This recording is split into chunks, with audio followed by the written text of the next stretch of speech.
And Damien, the contract stuff, you know, there were a lot about his interview with French TV, and he made comments about, you know, I want to manage for another 15 years. Nobody can stay at one club for 15 years, so I'm not going to finish my career at Manchester United. He had sort of advances, or there was a bit of, as somebody called it, flirting with PSG about this beautiful project that's happening there. Like, what's your read on that? Is that him just starting the negotiation process, which hasn't begun?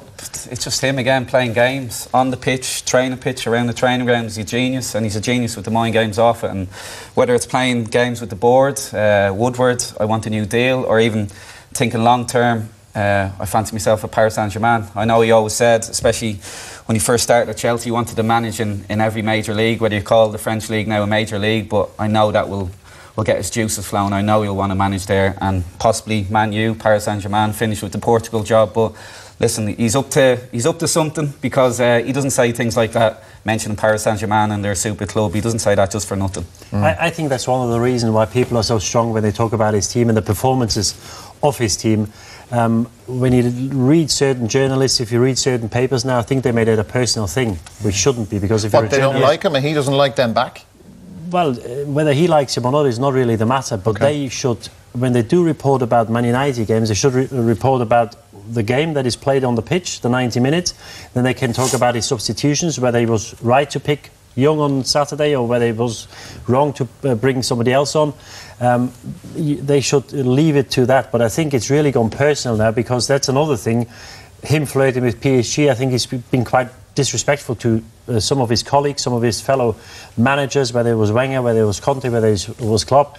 And I think certain journalists bear a grudge against him and are envious in a way that he wins so many trophies, are envious that he's still successful after so many years, because he's been in the game for, what, 15, 20 years now, and he keeps winning trophies. And I think some journalists did make it personal, and this is why some of the, as you said, ludicrous comments came out after Saturday, which didn't really have any base. Yeah, but that point, like, you know, he may, the media may not be mad about him, some of them, but like, he's not mad about them back. You know, there's a two-way thing, and in a way that doesn't matter. What's the big deal? Yeah, it doesn't matter whether managers like the people who are asking them questions or not. Whatever the reasons are for Mourinho to say the things he said over the last few days, you can be pretty sure it was with self-interest in mind. He's negotiating a better position, or trying to jockey a better position in negotiations, whether he wants to renew his deal at United, get a pay increase and a longer term, or whether he wants PSG to come and get him.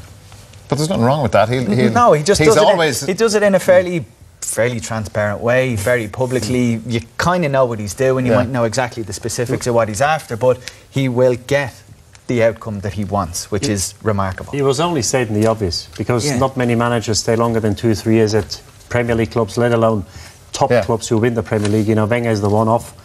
So I think he was only stating the obvious. The way he said it was Mourinho style. Could have said it differently, but that's him. Yeah, and he's never completed the 4th season at any club he's been. 39 months is the longest. Okay.